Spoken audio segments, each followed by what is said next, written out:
Hello friends, welcome to my channel. இன்றைக்கி நம்ம பார்க்க போகிறது ஒரு சூப்பரான சிக்கன் சிந்தாமணி. நாட்டுக்கோழியில் சிந்தாமணி எப்படி செய்கிறது அப்படிங்கிறத பார்க்க போகிறோம். வாங்க வீடியோக்குள்ளே போகலாம். ரொம்ப சூப்பராக ரொம்ப ஸ்பைஸியாக இருக்கும். இதுக்கு வந்து பார்த்திங்கன்னா வரமிளகாய் வந்து நம்ம எண்ணி தான் எடுத்து வைக்கணுங்க. 1.5 kg நாட்டுக்கோழிக்கு இப்போ வந்து பார்த்திங்கன்னா ஒரு 30-35 மிளகாய் அளவுக்கு நான் எண்ணி எடுத்து வச்சுருக்கேன் பாருங்கள். செம்ம ஸ்பைஸியாக இருக்கும் இது. ஆல்ரெடி நம்ம வந்து பார்த்திங்கன்னா பிராய்லர் சிக்கனில் வந்து சிந்தாமணி நான் வந்து போட்டிருந்தேன். இது வந்து நாட்டுக்கோழிங்கும்போது இன்னும் சூப்பராக வேறு லெவலாக இருக்கும் டேஸ்ட்டு. எல்லாருக்குமே ரொம்ப லைக் பண்ணி சாப்பிடுவாங்க. மிளகாய் அப்படி தான் கரெக்டாக பார்த்து எண்ணி போட்டுக்கோங்க. இவ்வளோக்கு ஒரு கேஜிக்கு இவ்வளோ அப்படிங்கிற மாதிரி கரெக்டாக போட்டுக்கோங்க, இல்லைன்னா ரொம்ப காரமாக போயிடும். இப்போ அந்த மிளகாயை வந்து நம்ம எப்படி இது பண்ணுறோம் அப்படிங்கிறது பார்த்துக்கலாம். மிளகாவை வந்து இந்த மாதிரி கட் பண்ணி ஒரு பாத்திரத்தில் வந்து ட்ரான்ஸ்ஃபர் பண்ணிகிட்ருக்கேன் நான். அந்த மிளகாயில் பார்த்திங்கன்னா துள்ளி மட்டும்தான் நம்ம ஆட் பண்ணிக்கணும். உள்ளே இருக்கிற பருப்புகளை வந்து நம்ம வெளியில் எடுக்கணும். அதை வந்து எந்த மெத்தடில் வெளியில் எடுக்கிறோம் அப்படிங்கிறத நீங்கள் பாருங்கள். கொஞ்சம் ஈஸி மெத்தடு. இந்த மாதிரி குட்டி குட்டியாக கட் பண்ணி ஒரு டப்பாவில் போட்டு அதை மூடி போட்டு வச்சு இப்படி நம்மளை ஷேக் பண்ணோம். நல்லா இந்த மாதிரி ஷேக் பண்ணோம் அப்படின்னாலே பார்த்திங்கன்னா அந்த மிளகாவோட துள்ளி தனியாகவும் உள்ளே இருக்கிற பருப்பு தனியாகவும் நமக்கு ஈஸியாக பிரிஞ்சு வந்துடும். அந்த பருப்போடு நம்ம போட்டோம்னா ரொம்ப காரமாக இருக்குங்க. இது வெறும் வந்து சிந்தாமணி அப்படிங்கிறது பார்த்திங்கன்னா அந்த மிளகாய் தொல்லியில் மட்டும்தான் செய்கிறது. அந்த தொல்லியில் இருக்கிற அந்த எசன்ஸ் மட்டும்தான் நமக்கு உள்ளே இறங்கணும். அதுதான் வந்து சிக்கன் சிந்தாமணி. பாருங்கள், இப்போ இந்த அளவுக்கு நமக்கு வந்து பருப்பு வந்து தனியாக பிரிஞ்சு கிடச்சிருக்கு பாருங்கள். இந்த மாதிரி இருக்கிறத வச்சு நம்ம சிந்தாமணி சிக்கன் வந்து ப்ரிப்பேர் பண்ண போகிறோம். வாங்க பார்க்கலாம். இந்த பருப்பு நம்ம வேறு எதுக்காச்சும் வேணும்னா நம்ம யூஸ் பண்ணிக்கலாம். இல்லை மாடி தோட்டத்தில் வந்து நம்ம மிளகாய் செடி போடுறதுக்கும் யூஸ் பண்ணிக்கலாம்.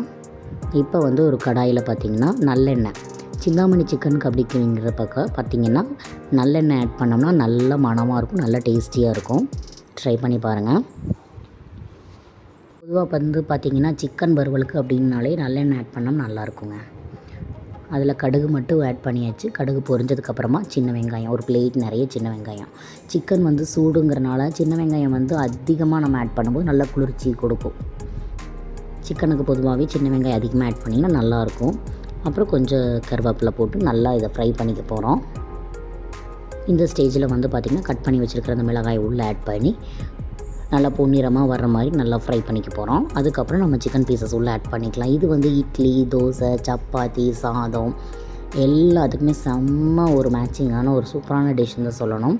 நல்லா ட்ரை பண்ணி ஃப்ரையாகவும் பண்ணலாம். நல்லா லைட்டாக ஒரு கிரேவி பதம், இதுலேயே வந்து வேறு எதுவுமே ஆட் பண்ணணுங்கிறது இல்லை. லைட்டாக ஒரு கிரேவி பதம், தண்ணி பதம் இருந்துச்சுன்னா சாதத்துக்கு பரட்டிக்கிறக்கும் நல்லாயிருக்கும். இதை நல்லா ட்ரை பண்ணி ட்ரை ஃப்ரையாகவும் நம்ம இதை யூஸ் பண்ணலாம். நல்லாயிருக்கும், செம்மையாக இருக்கும், டேஸ்ட்டாக இருக்கும். பாருங்கள், இப்போ நல்லா மிக்ஸ் பண்ணிவிட்டு மஞ்சள் தூள் நம்ம ஆட் பண்ணுறோம். உப்பு நமக்கு தேவையான அளவு ஆட் பண்ணோம்னா போதும். வேறு எதுவுமே நம்ம போடணுங்கிறதில்ல. லைட்டாக மிதங்குற அளவுக்கு தண்ணி ஊற்றினாலே போதும். இன்றைக்கி வந்து நம்ம பார்த்தோம்னா ரொம்ப கிரேவி மாதிரி பண்ணல, கொஞ்சம் ட்ரையாக தான் நம்ம பண்ண போகிறோம். பாருங்கள், ட்ரை. அப்போ இந்த சிக்கன்லேயே பார்த்திங்கன்னா கொஞ்சம் தண்ணி விடும். அந்த தண்ணி விட்டு அதுவும் நமக்கு இதுவும் ஈக்குவலாகி வந்துடும், கரெக்டாக இருக்கும் நமக்கு. பாருங்கள், அப்படியே கலர் மாறிட்டுருக்கு நமக்கு. உப்பு நான் ஆட் பண்ணிக்கிறேன். அப்புறம் பார்த்திங்கன்னா இந்த டைமில் நம்ம டேஸ்ட் பண்ணி பார்த்துட்டு நமக்கு சப்போஸ் காரம் அதிகமாக இருந்தது அப்படிங்கிற பட்சத்தில் நம்ம இந்த டைமில் வந்து அந்த மிளகாய் துளிகளை கொஞ்சம் பொறுக்கி நம்ம எடுத்துடலாம். அந்த மாதிரியும் நம்ம பண்ணலாங்க. பாருங்கள், அதை டேஸ்ட்டாக பார்க்குறேன். பார்த்துட்டு பார்த்திங்கன்னா நான் கொஞ்சோண்டு ஒரு 10 அளவுக்கு நான் எடுத்துட்டேங்க. கொஞ்சம் காரமாக தான் தெரிஞ்சிச்சு. சரி, குட்டீஸ்க்கெல்லாம் குழந்தைக்கு இல்லை குடிக்கிறதுக்கெல்லாம் வந்து பார்த்திங்கன்னா இந்த இவ்வளோ காரம் இருந்ததுன்னா ரொம்ப ஸ்பைசினஸ் அவங்களால முடியாது இல்லையா. ஸோ நம்ம எடுத்துடலாம் அப்படின்னு சொல்லிவிட்டு கொஞ்சம் நான் எடுத்துட்டேன். பாருங்கள் எந்த அளவுக்கு எடுத்துருக்கேன்னு பாருங்கள். இந்த ஸ்டேஜில் நம்ம எடுத்துட்டோம்னா கூட அதை ஓகே ஆகிடும். இப்போ வந்து நமக்கு சூப்பராக ட்ரை ஆகி பாருங்கள், அப்படியே அழகாக எண்ணெய் பிரிஞ்சு வந்து எப்படி சூப்பராக நிற்கிது. இந்த டைமில் பார்த்திங்கன்னா கறி லீஃப் போட்டு லைட்டாக தேங்காய் எண்ணெய் ஆட் பண்ணி கமன்னு இறக்கிடலாம். அவ்வளோதான், சூப்பரான நாட்டுக்கோழி சிந்தாமணி ரெடி ஆயிடுச்சு. செம்ம ஸ்பைஸியாக செம்ம டேஸ்டியாக இருக்குது பாருங்கள். அவ்வளோதான், ஆஃப் பண்ணி நாம் வந்து ப்ரெசென்ட் பண்ணிடலாம். சூப்பராக இருக்கும். கண்டிப்பாக இந்த வீடியோ வந்து எல்லாருக்குமே யூஸ்ஃபுல்லாக இருக்கும்னு நினைக்கிறேன். வாங்க சிந்தாமணி சிக்கன் வந்து சாப்பிட்லாம். ஓகே ஃப்ரெண்ட்ஸ், சேனல் பிடிச்சிருந்தால் லைக் பண்ணுங்கள், ஷேர் பண்ணுங்கள், சப்ஸ்கிரைப் பண்ணுங்கள். கொத்தமல்லி லீஃப் வந்து மேலே அப்படிலாம் தூவி விட்டாச்சு.